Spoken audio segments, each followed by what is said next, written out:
Blue Lock what ifs range in creativity, from altering one thing slightly to completely changing the story to see how characters are impacted. So I thought it's about time that I make one for myself. In this brand new what if series, I'll be discussing what I believe would happen if Yoichi Isagi awakened a restrictive type of ego from the beginning as opposed to a freedom type of ego. I don't traditionally do what ifs because I don't really find them interesting, but if you guys do and you guys enjoyed this video, let me know and I will continue to do so. My goal is to make them similar to Onyx or Raven's what ifs, since they are some of the only what if videos I actually kind of enjoy. Now I'm going to just address this now. If you want part 2, let's try to get this part 1 to 500 likes. If you guys can manage to do that, I will continue this what if in the future. Also, this what if is based on what I would believe to happen if these changes were made to the story, based on my extensive reading of the story as well as my own analysis. What I say in this video may not align to what you believe, and that's okay. But like always, I want to leave a spoiler warning for the current chapters of the Blue Lock manga, and if you're not caught up to the latest chapters being chapter 304, I would suggest you click off this video now if you wish to not be spoiled.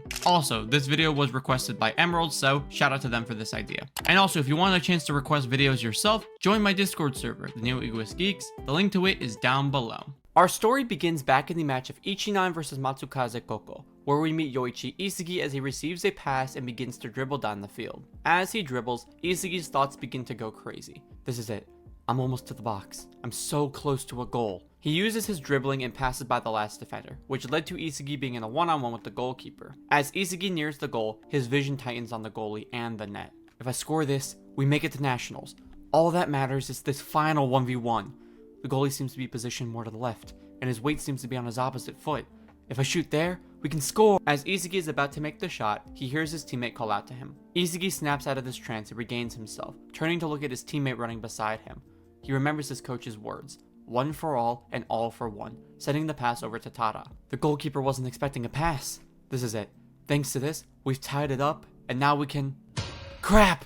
Isagi thinks. The ball gets cleared up the field to Kira, who scores a goal, resulting in Isagi's loss. As the game ends and the teams meet for the final time, everyone gets emotional, while Isagi thinks to himself, I get what the coach means, but he isn't exactly right.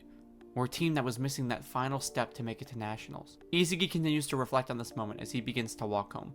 Maybe, what would have happened if I took the shot instead? I would have scored, and we could have turned the game around. But why do I think I could have scored if Tada couldn't? Was it because of that moment inside the box? I felt like I could tell these things about the goalkeeper.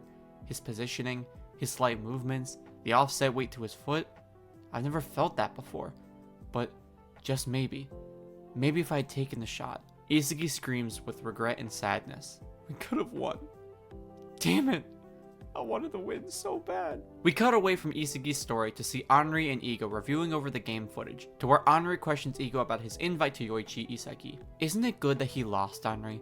While he may not have a dominating presence, or an incredible technical talent, or inhuman speed, what he does have is an incredible sense as a scorer. His brain and eyes can not only view over the field like it's rulers, but he can also enhance the input of what he sees in front of him. Henri is confused. But then, why did he make the pass? If he has such a high scoring sense, why make that final action? Pressure, my dear Henri. The expectations which forced his mind to abide by those rules have resulted in the limiting of what he can envision. And yet, he still has the ego to pursue his goals, which make him exactly what I'm looking for. This current style of Japanese soccer is what killed him, and at the current rate, he is set to disappear without ever being discovered. However, it is the true ego of humans like him that continue to pursue their dreams despite this. And that is what makes Blue Lock a treasure. On the following day, Isagi is invited to a building owned by the JFA, to where he bumps into Kira outside before entering. They exchange introductions, to which Kira comments on Isagi's insane performance. He specifically comments on Isagi's incredible soccer sense. It looked to me like you had that goal in the bag. I can only imagine if we were on the same team, we could be an unstoppable striker duo. Isagi's chest starts beating with excitement as both players walk in. They are then shocked to see a room with over 300 people, who Kira identifies as strong strikers from across the country. Isagi is confused as to what's going on, as the lights shut off. A man revealed to be Jinpachi Ego walks across the stage, and begins to speak to the players about Japanese soccer, in his plan to revolutionize all of it thanks to his program known as Blue Lock. His incredibly crazy plan seems to associate with none of the players, as everyone begins to scream to Ego for a better explanation. Even Kira chimes in, explaining about how Ego's plan would sacrifice the teams that they have dedicated their time to for the chance at this simple crazy objective. That's exactly right. Ego then proposes the players with a hypothetical. Picture this. You've made it to the World Cup final. 80,000 people in the stands, you down on the field. The score is 0-0 in the second half of extra time. It's the last play. With the pass of your teammate, you're through the defense, you against the goalkeeper. 6 meters to your right is your teammate. If you pass, your team is guaranteed to score a goal. The championships, the hope of the nation, they're all riding on you. Only an insane egoist could take that shot without a second's hesitation. Isagi reflects on his moment in his last game. This guy, he's saying exactly what I've been telling myself. But soccer is a sport played by a team of 11. To do something like that is just crazy. Ego continues, interrupting Isagi's thinking. Discard your common sense. Remember, out there on the field, you're the star. Nothing should bring you more joy than your own goals. Live only for that glorious moment. And if you can't, then you're no striker at all. With no second wasted, Isagi begins to move. I am a striker, he screams to himself, chasing his dream. At this moment, Yoichi Isagi has taken the first step towards his evolution.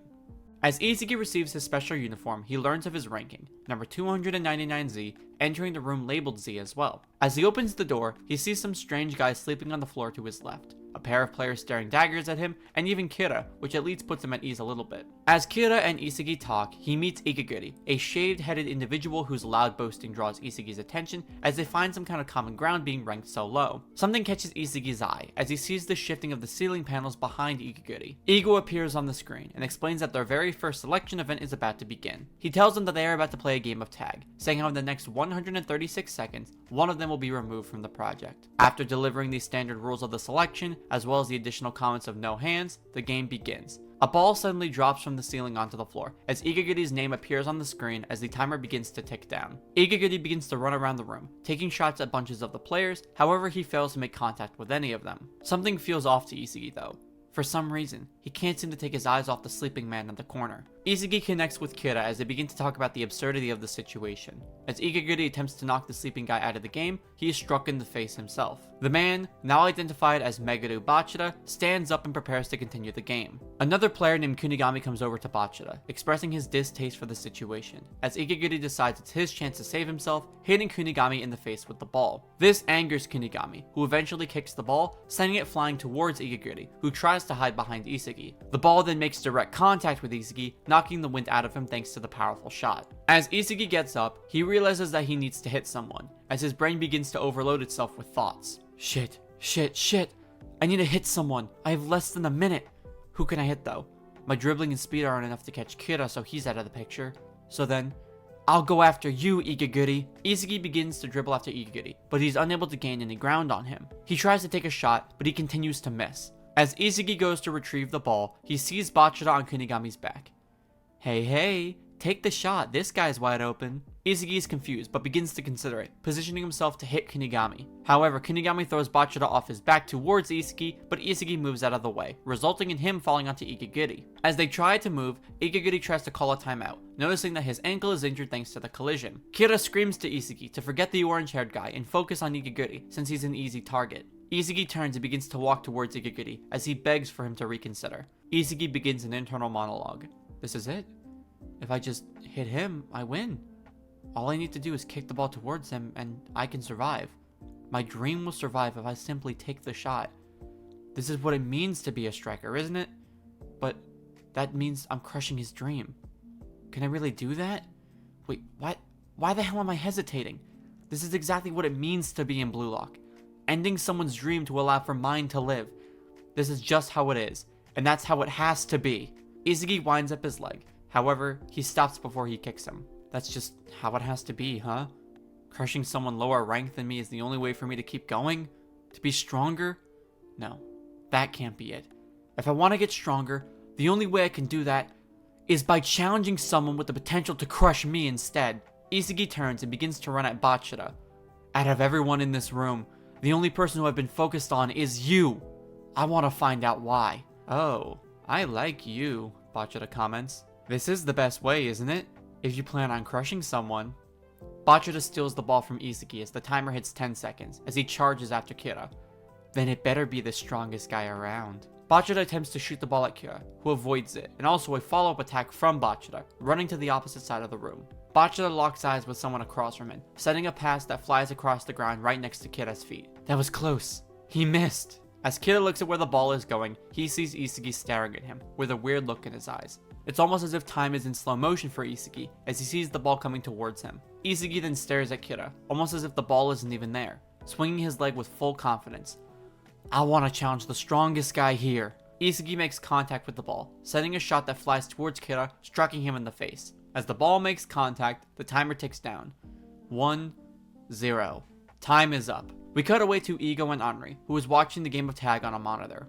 Japanese soccer has limited the growth of players, but here in BLUELOCK, the future that these players can see, what they can sense, what they can feel, is all the more reachable, even at this stage. Henri is shocked at Isagi's performance, staring at the screen in awe. We see Isagi's eyes, which appear to be that of slits, as Ego finishes his dialogue. Only an insane egoist could take that shot without a second's hesitation, and it appears that those seeds that we have planted have already begun to bear fruit. As the timer strikes 0, Ego appears on the monitor to express his congratulations to those who survived. And the story plays out very similarly to the main timeline, as Kira gets kicked off and leaves the room pissed like before. After some time, Isagi confronts Bachida in the training room, wondering why he ended up passing to him. Bachida explains that he had a look in his eye that said that he wanted the ball. Isagi asks Bachida to explain what he means as he rushes towards him, challenging him to a one-on-one. The monster inside me told me you wanted it. Isagi's confused as he tries to take the ball from Bachida, but as he fails, Bachida mentions how the monster inside him wanted the pass. Isagi thinks to himself, this monster, is he talking about my ambition or something? What I want more than anything in this exact moment? Bachida interrupts his thinking. Do it like this, move about more, shoot now. The monster tells me all these things, and usually it all relates to my dribbling. But for some reason, it told me to give up on knocking Kira out, and instead, pass it to Yoichi Isagi. And so I did. Isagi understands. So that's it. This monster he's talking about is the ambition I have towards my current goal. The pressure I feel when working towards it. Bachida then asks Isagi for a small challenge. Okay, we've been scurrying around until now, so why don't we try to have a little more fun? Your goal is to steal the ball from me before I get to the goal. If you can do that, you win. Isagi thinks to himself. It's easier to say than actually do. My ball stealing skills aren't incredibly high. But Bachida interrupts Isagi's thinking. Hey Isagi, coming to BLUELOCK, meeting you, I can tell that this is going to be a lot of fun. Isagi's mind finally connects. That's right. It doesn't matter how I feel about this challenge, or whether or not I can do it or not. All I care about. Isagi's eyes narrow again as he rushes in to steal the ball from Bachida. Is this pressure of joy overflowing within me? Isagi does a leg sweep as Bachida lifts the ball. That's good. Your eyes are just like they were back then. Full of fire. I love it. Bachida begins to dribble towards Isagi as things start to move slower, more clearly. He sees Bachida weight shift one way, but then feint the other. Gotcha! Isagi moves in and tries to steal the ball. However, Bachida catches it and does his air rush turn around Isagi, breaking past him. Damn, I can't believe he actually read my original play. Isagi falls to the ground, panting from his exhaustion, as Bachida extends a hand to him. Hey Isagi, no matter what happens in BLUELOCK, let's take it on together. Isagi is in awe of Bachida's friendliness, taking his hand in response. Alright then, let's dominate this place, Bachida. As he smiles, an alarm sound plays as the announcer tells the BLUELOCKers to return to their rooms. They reveal the new rankings, with Isagi still sitting at 274. As this happens, Ego appears on the screen, and he describes the environment of BLUELOCK that they currently reside in, explaining how they are Team Z, the lowest of the low in BLUELOCK, which pisses off everyone. The team screams and Ego tells them to shut up. As the screen begins to flash, Ego introduces BLUELOCK's first challenge. Now, let's begin. BLUELOCK's first selection. And that was simply part 1 of my What If series on if Isagi had awakened with a restrictive ego. I'm not typically fond of What If videos, but you guys seem to be very interested in me making one, so here it is. Leave your suggestions for where you think this could go in the future, and I may even use some of your ideas in the next video. Again, if you want part 2 though, get this video to 500 likes. Once it hits that goal, I'll be working on part 2 for this What If. But aside from that, I hope you guys did enjoy this video and will continue to enjoy it in the future. I just want to say thank you so much to all the members on my channel who help support me and my content. And if you wish to earn some awesome benefits like they do, and even get your name mentioned in the BLUELOCK New World movie, become a member yourself and help support me moving forward. And just a final reminder to join my Discord server if you're ever interested in getting any more involved with our amazing community. As for the question of the video, what do you think will happen to Isagi in this universe going into the first selection? Leave me your thoughts down below in the comment section. And like always, thank you all for watching, like and subscribe to see more awesome BLUELOCK content just like this.